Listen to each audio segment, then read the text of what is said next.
स्वागत है आप सभी का हमारे चैनल पर। पिछली कक्षा में आपका विशेषण अध्याय प्रारंभ किया था, जिसमें हमने चर्चा की थी कि विशेषण क्या होते हैं। तो वे शब्द जो किसी संज्ञा या सर्वनाम की विशेषता बताते हैं विशेषण कहलाते हैं। उसके बाद हमने विशेषण के भेदों पर बात की थी कि मुख्य रूप से विशेषण के प्रयोग के आधार पर 4 भेद होते हैं, जिनमें से पहला हमने देखा था गुणवाचक विशेषण, और उसके 12 उपभेद भी हमने देखे थे। कौन कौन से? गुणबोधक, दोषबोधक, रंगबोधक, दशाबोधक, फिर हमने आगे अवस्था बोधक, काल बोधक, आकार बोधक, गंध बोधक, दिशा बोधक, और इसके बाद में स्वाद बोधक, स्थान बोधक और स्पर्श बोधक देखे थे। फिर हमने इनके उदाहरण देखे, जैसे उसका मुंह गोल है, वह लड़का समझदार है, सीता अच्छी औरत है, और काला कुत्ता भौंक रहा है आदि। इसके बाद हमने जो विशेषण का दूसरा भेद था उस पर बात की थी, संख्यावाचक विशेषण पर, जिसके हमने 2 उपभेदों की बात की थी। पहला अनिश्चित संख्यावाचक था, जिसमें संज्ञा या सर्वनाम की संख्या संबंधी निश्चित अभिव्यक्ति का बोध ना हो। उदाहरण हमने देखे, जैसे पेड़ पर कुछ आम लटक रहे हैं, इस बार बारिश में बहुत ओले गिरे। फिर हमने इसका जो दूसरा उपभेद था उसकी बात करी, निश्चित संख्यावाचक की, जहाँ पर संज्ञा या सर्वनाम की निश्चित अभिव्यक्ति का बोध होता था। जैसे उदाहरण देखिए, इस कक्षा में 40 विद्यार्थी हैं, प्रत्येक के पास एक लाठी है, महत्वपूर्ण उदाहरण था। इस प्रकार से हमने यहाँ तक अपनी चर्चा की थी। अब हम विशेषण अध्याय में बात आगे करेंगे और आज आपके विशेषण अध्याय को पूरा कर लेंगे। तो देखिए, तीसरा भेद है विशेषण का, उस पर हम यहाँ पर चर्चा करने जा रहे हैं। और तीसरा भेद कौन सा है विशेषण का? तो तीसरा भेद है आपका परिमाणवाचक विशेषण। कौन सा है? तीसरा भेद होता है परिमाणवाचक विशेषण। परिमाणवाचक विशेषण के भी कितने भेद हैं? 2 भेद। कौन कौन से, उनकी बात करते हैं। तो देखिए, इसमें जो पहला उपभेद है वो है आपका अनिश्चित परिमाणवाचक। जैसे कि संख्यावाचक में था अनिश्चित संख्यावाचक विशेषण, इस प्रकार से यहाँ पर पहला है अनिश्चित परिमाणवाचक विशेषण। परिभाषा क्या कहती है इसकी? तो देखिए, परिभाषा कहती है कि संज्ञा एवं सर्वनाम की माप, तौल, मात्रा, नाप आदि संबंधी अनिश्चित अभिव्यक्ति का बोध होता है। यानी कि यहाँ पर संज्ञा या सर्वनाम की माप, तौल, मात्रा, नाप आदि चीज़ों से संबंधित अनिश्चितता का यहाँ पर बोध होता है। तो वे क्या कहलाते हैं? वे आपके अनिश्चित परिमाणवाचक विशेषण कहलाते हैं। उदाहरण देखते हैं। पहला है, जग में ढेर सारा शरबत है। तो देखिए, यहाँ पर क्या है? परिमाण है, मात्रा है, ढेर, लेकिन कितना वह यहाँ पर स्पष्ट नहीं है, अनिश्चितता है। फिर दूसरा उदाहरण है, मैंने थान में से थोड़ा कपड़ा लिया। तो देखिए, कितना कपड़ा? थोड़ा, मात्रा है, थोड़ा कपड़ा लिया है, लेकिन फिक्स नहीं है कि कितना मीटर कपड़ा लिया, तो अनिश्चित परिमाणवाचक। फिर तीसरा उदाहरण है आपके पास, थोड़ा आटा और मिलाया। तो यहाँ पर क्या कह रहा है? आटे की मात्रा बताई गई है थोड़ा, और जो मात्रा क्या है आपकी? अनिश्चित मात्रा है। तो यह क्या हुआ? यह आपका अनिश्चित परिमाणवाचक विशेषण हो गया। फिर हमारे पास यहाँ पर अंतिम उदाहरण है, थोड़ा दूध लाया हूँ। तो यहाँ पर दूध की मात्रा कितनी है? थोड़ी, यानी कि अनिश्चित है। तो यह आपका अनिश्चित परिमाणवाचक विशेषण हो गया। तो यहाँ पर आपको यह स्पष्ट हुआ होगा। अब बात करते हैं आपके परिमाणवाचक विशेषण का जो दूसरा भेद है उसकी। तो दूसरा भेद कौन सा है? देखिए, दूसरा भेद है आपके पास निश्चित परिमाणवाचक विशेषण। कौन सा? निश्चित परिमाणवाचक। यह क्या कहता है? तो इसकी परिभाषा कहती है कि यहाँ पर माप, तौल, मात्रा, इन सभी का क्या होगा? इनकी निश्चित अभिव्यक्ति होगी। निश्चित अभिव्यक्ति किसकी होगी? तो देखिए, निश्चित अभिव्यक्ति होगी माप की, तौल की, मात्रा की और नाप आदि। इन सभी चीज़ों की क्या होगी? इन सभी चीज़ों की होगी यहाँ पर निश्चित अभिव्यक्ति, यानी कि ये सब चीज़ें फिक्स होंगी। 2 किलो, 4 लीटर, 40 किलो, 10 क्विंटल, 1 टन, इस प्रकार से इनकी जो माप, तौल, मात्रा है वह क्या होगी? वह यहाँ पर निश्चित होगी। उदाहरणों से इसे समझते हैं। तो देखिए, यहाँ पर पहला उदाहरण क्या कह रहा है? पहला उदाहरण है मैं बाजार से 4 किलो आटा लाया। तो यहाँ पर देखिए आटा कितना है? 4 किलो। तो यहाँ पर आपके पास निश्चित परिमाण है यहाँ पर उसका। तो यह क्या होगा? यह आपका निश्चित परिमाणवाचक विशेषण। फिर दूसरा उदाहरण है राम 1 किलो दूध पी गया। कितना किलो? कितनी मात्रा? तो 1 किलो, यानी कि यहाँ पर जो इसका परिमाण है वह निश्चित है, तो इसलिए यह आपका निश्चित परिमाणवाचक विशेषण। फिर हमारे पास अगला उदाहरण है उसने 5 मीटर कपड़ा खरीदा। कितना मीटर कपड़ा खरीदा? 5 मीटर। यहाँ पर क्या है? परिमाण निश्चित है, 5 मीटर खरीदा है, तो यह आपका निश्चित परिमाणवाचक विशेषण हो गया।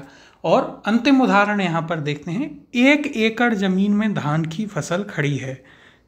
कितनी जमीन में? जमीन की माप कितनी है? 1 एकड़, और 1 एकड़ आपकी निश्चित है, तो यह आपका निश्चित परिमाणवाचक विशेषण हो गया। तो यहाँ पर हमने क्या चर्चा की है? यहाँ पर हमने बात की आपके जो विशेषण का तीसरा भेद है उसकी हमने यहाँ पर बात की। तीसरा भेद कौन सा है? तीसरा भेद है आपका परिमाणवाचक विशेषण, जिसके 2 उपभेद हैं। कौन कौन से? पहला था आपके पास अनिश्चित परिमाणवाचक। यह क्या कहता है? यह कहता है कि संज्ञा एवं सर्वनाम की माप, तौल, मात्रा, नाप आदि संबंधी अनिश्चित अभिव्यक्ति का बोध होता है। माप से, तौल से, मात्रा से, नाप से संबंधित अनिश्चित अभिव्यक्ति का बोध। फिर हमने इसके उदाहरण देखे थे। पहला उदाहरण क्या था? जग में ढेर सारा शरबत है। तो जग में कितना शरबत है? 1 लीटर, 2 लीटर, यह निश्चित नहीं है। यहाँ पर ढेर सारा है, तो यह क्या है? यह आपका अनिश्चित परिमाणवाचक विशेषण है। फिर हमने दूसरा उदाहरण देखा मैंने थान में से थोड़ा कपड़ा लिया। अब देखिए यहाँ पर कपड़े की जो मात्रा है वह निश्चित नहीं है कि 1 मीटर, 2 मीटर, कितनी भी हो सकती है। तो यहाँ पर क्या है? थोड़ा आपका अनिश्चित परिमाणवाचक विशेषण। फिर तीसरा उदाहरण था इसका थोड़ा आटा और मिलाया। कितना आटा और मिलाया? तो यहाँ पर मात्रा निश्चित नहीं है, 1 किलो, 2 किलो, कितना मिलाया वह नहीं पता। यहाँ पर है थोड़ा आटा, तो यहाँ पर अनिश्चित परिमाणवाचक विशेषण। और अंतिम उदाहरण हमने देखा थोड़ा दूध लाया हूँ। तो यहाँ पर क्या है? आपके दूध की मात्रा निश्चित नहीं थी, अनिश्चित थी। थोड़े में हो सकता है आधी लीटर ही हो, 2 लीटर हो, 10 लीटर हो, तो यह आपका क्या हुआ? यह आपका अनिश्चित परिमाणवाचक विशेषण हुआ। फिर हमने आपके परिमाणवाचक विशेषण के दूसरे भेद पर बात की थी। कौन सा? निश्चित परिमाणवाचक। इसमें क्या है? इसमें निश्चित अभिव्यक्ति होती है। किसकी? तो माप, तौल, मात्रा, नाप आदि, इन सभी की क्या है? निश्चित आपके पास अभिव्यक्ति यानी कि फिक्स होते हैं। जैसे उदाहरण हमने देखे थे यहाँ पर कौन कौन से? पहला था मैं बाजार से 4 किलो आटा लाया। तो देखिए आटे का यहाँ पर परिमाण जो है वह निश्चित है। कितना? 4 किलो। तो यह क्या हो गया? यह आपका हो गया निश्चित परिमाणवाचक विशेषण। फिर हमने दूसरा उदाहरण लिया राम 1 किलो दूध पी गया। राम कितने किलो दूध पी गया? 1 किलो। तो इसका परिमाण या मात्रा जो है वह निश्चित है, तो यह आपका निश्चित परिमाणवाचक विशेषण। फिर तीसरा उदाहरण था उसने 5 मीटर कपड़ा खरीदा। कितने मीटर? तो देखिए यहाँ पर माप फिक्स है, माप निश्चित है, 5 मीटर, तो यह क्या हुआ? यह भी आपका निश्चित परिमाणवाचक विशेषण। और अंतिम उदाहरण हमने देखा था 1 एकड़ जमीन में धान की फसल खड़ी है। कितनी जमीन में? तो यहाँ पर जमीन का नाप जो है निश्चित है 1 एकड़ में, तो यह आपका निश्चित परिमाणवाचक विशेषण हो गया। अब हम चलते हैं विशेषण के अंतिम भेद की ओर, जो कि हम सर्वनाम में भी जिस पर हमने चर्चा की थी। और वह भेद कौन सा है? तो यह है आपका चौथा और अंतिम भेद विशेषण का, सार्वनामिक विशेषण। सर्वनाम अध्याय की जिन्होंने क्लास ली होगी तो वहाँ पर भी यह समझाया गया था, उन्हें समझने में काफ़ी यहाँ पर इससे समझने में आसानी होगी। तो देखिए सबसे पहले परिभाषा देखते हैं कि परिभाषा क्या कहती है। वे विशेषण शब्द जो संज्ञा शब्द की ओर संकेत के माध्यम से विशेषता प्रकट करते हैं संकेतवाचक विशेषण कहलाते हैं।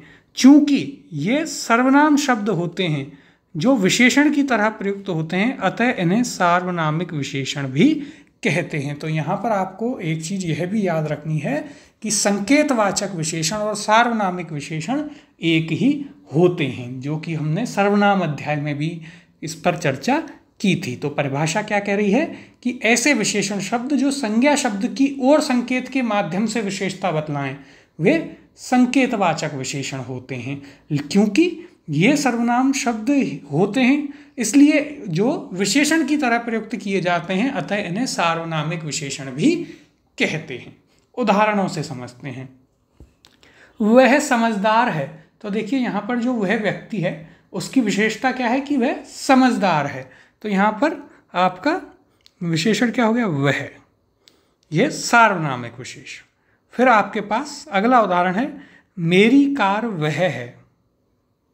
यहाँ पर भी देखिए वह आपका सार्वनामिक विशेषण है। फिर देखिए वह कार मेरी है, तो देखिए यहाँ पर यह क्या है, उस कार की विशेषता क्या है कि वह मेरी है। तो यहाँ पर यह क्या हुआ, यह आपका सार्वनामिक विशेषण हो गया, वह। फिर अगला उदाहरण है, यह मेरी पुस्तक है। तो यहाँ पर यह क्या है, यहाँ पर तो यह आपका निश्चयवाचक सर्वनाम है, परंतु यदि लिखा जाए यह पुस्तक मेरी है तो यह क्या होगा, यह आपका सार्वनामिक विशेषण होगा। और इनके बारे में हमने सर्वनाम अध्याय में एक और चीज़ पढ़ी थी, वह क्या थी कि ये संज्ञा से पहले प्रयुक्त होकर उसकी विशेषता बताते हैं। तो देखिए यहाँ पर संज्ञा से पहले जब प्रयुक्त हो, यहाँ पर संज्ञा क्या है, कार, यहाँ पर पुस्तक, इससे पहले जो सर्वनाम शब्द आया वह क्या हो जाएगा, सार्वनामिक या संकेतवाचक विशेषण। तो आप ऐसे भी इसकी पहचान कर सकते हैं। अब देखिए यहाँ पर अगला उदाहरण है, कोई आया है उसके हाथ में कुछ है। तो ये क्या है, ये आपका सर्वनाम है, अनिश्चयवाचक। लेकिन यदि लिया जाए कोई आदमी आया है, तो यहाँ पर कोई क्या हो जाएगा, आपका सार्वनामिक विशेषण हो जाएगा। फिर वह आदमी आया है, तो देखिए संज्ञा से पहले सर्वनाम शब्द विशेषता बता रहा है, सार्वनामिक विशेषण। फिर वह लड़का समझदार है, तो यहाँ पर यह क्या है, तो देखिए लड़का आपका क्या हो गया, लड़के एक संज्ञा है लड़का, इससे पहले यदि आपका यहाँ पर ये आपका संज्ञा है, इससे पहले आपका सार्वनामिक शब्द है, वो क्या हो जाएगा, वह आपका सार्वनामिक विशेषण हो जाएगा। और समझदार क्या है, गुणवाचक विशेषण है। तो ये दोनों यहाँ पर विशेषण हुए और यह आपका सार्वनामिक विशेषण का उदाहरण है। फिर हमारे पास अगला उदाहरण क्या है, अगला उदाहरण है, उस पुस्तक को पढ़ो। तो देखिए पुस्तक क्या है, संज्ञा है, इससे पहले सार्वनामिक शब्द का प्रयोग उस, तो यह क्या हो गया, यह आपका सार्वनामिक विशेषण। और अंतिम उदाहरण है, इस वृक्ष को मत काटो। तो यहाँ पर वृक्ष क्या है, संज्ञा, उससे पहले सर्वनाम शब्द जो विशेषता बता रहा है, तो यह क्या हो गया, यह आपका सार्वनामिक विशेषण हो गया। इसकी काफ़ी विस्तार में भी हमने चर्चा करी थी आपके सर्वनाम अध्याय में। तो देखिए पुनः एक बार देखते हैं सार्वनामिक विशेषण या संकेतवाचक विशेषण को, यह आपके लिए काफ़ी महत्वपूर्ण भी है। परिभाषा क्या कहती है कि वे विशेषण शब्द जो संज्ञा शब्द की ओर संकेत के माध्यम से, किस माध्यम से, संकेत के माध्यम से विशेषता प्रकट करें, संकेतवाचक विशेषण कहलाते हैं। फिर आगे क्या बात कही गई थी, चूंकि ये सर्वनाम शब्द होते हैं, ये जो संकेत कर रहे होते हैं ये कैसे होते हैं, सर्वनाम शब्द जो विशेषण की तरह प्रयुक्त होते हैं, अतः इन्हें क्या कहते हैं, अतः इन्हें सार्वनामिक विशेषण भी कहते हैं।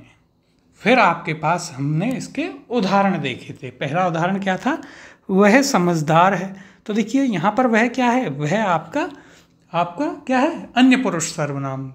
फिर मेरी कार वह है, तो यह आपका निश्चयवाचक सर्वनाम। लेकिन यदि लिखा जाए वह कार मेरी है, तो देखिए यहाँ पर एक चीज़ और आप यहाँ पर ऐड कर लें, वो चीज़ क्या होगी कि ये जो आपके सार्वनामिक विशेषण होते हैं ये संज्ञा शब्द से पहले आते हैं। कहाँ आते हैं, ये संज्ञा शब्द से पहले प्रयुक्त होते हैं, पहले प्रयुक्त होते हैं। यह भी एक महत्वपूर्ण बिंदु है जो आपको याद रखना है, जो कि आपकी काफ़ी मदद करेगा जब आपको पहचान करनी होगी कि यह सर्वनाम है या फिर सार्वनामिक विशेषण। तो देखिए यहाँ पर आपके पास उदाहरण है, वह कार मेरी है। तो यहाँ पर कार क्या है, कार है आपकी संज्ञा, संज्ञा से पहले यह आपका सार्वनामिक शब्द आ गया वह, तो यहाँ यह क्या है, यह है आपका सार्वनामिक विशेषण। फिर अगला उदाहरण है, यह मेरी पुस्तक है। तो देखिए यह आपका निश्चयवाचक सर्वनाम, आप सर्वनाम अध्याय में पढ़कर आए हैं। और दूसरा उदाहरण है, यह पुस्तक मेरी है। तो पुस्तक क्या है, पुस्तक आपकी संज्ञा है। इससे पहले क्या आ गया, सार्वनामिक शब्द यह है, तो यह आपका क्या हो गया, सार्वनामिक विशेषण। फिर अगला उदाहरण था, कोई आया है उसके हाथ में कुछ है। यह अनिश्चयवाचक सर्वनाम। लेकिन कोई आदमी आया है, तो देखिए आदमी क्या है, आदमी एक संज्ञा है। उससे पहले सार्वनामिक शब्द कोई, तो यह क्या हो गया, सार्वनामिक विशेषण। फिर अगला उदाहरण था, वह आदमी आया है। तो देखिए आदमी क्या है, आदमी संज्ञा है। उससे पहले सार्वनामिक शब्द वह क्या हो गया, सार्वनामिक विशेषण हो गया। फिर आपके पास अगला उदाहरण था, वह लड़का समझदार है। तो देखिए लड़का क्या है, संज्ञा। उससे पहले सार्वनामिक शब्द वह, तो यह क्या हुआ, वह यहाँ पर हो गया आपका सार्वनामिक विशेषण। और समझदार क्या है, समझदार आपका गुणवाचक विशेषण है। उस पुस्तक को पढ़ो, पुस्तक क्या है, संज्ञा। इससे पहले सार्वनामिक शब्द उस, तो यहाँ पर उस क्या हो गया, उस हो गया आपका सार्वनामिक विशेषण। और हमने अंतिम उदाहरण देखा था, इस वृक्ष को मत काटो। वृक्ष क्या है, संज्ञा है। और इससे पहले सार्वनामिक शब्द आया इस, तो इस क्या हो गया, इस यहाँ पर आपका सार्वनामिक विशेषण हो गया। तो यह आपको काफ़ी अच्छे से समझ में आया होगा, स्पष्ट आपको यहाँ पर यह हुआ होगा। इसकी हमने चर्चा आपके सर्वनाम अध्याय में भी करी थी और वहाँ भी हमने इसको विस्तार से देखा था। तो ये आपको 2 जगह आया है, दोनों ही जगह आपको काफ़ी अच्छे से स्पष्ट रूप से समझाया गया है। अब देखिए आगे हम बात कर लेते हैं आपके कुछ प्रश्नों की।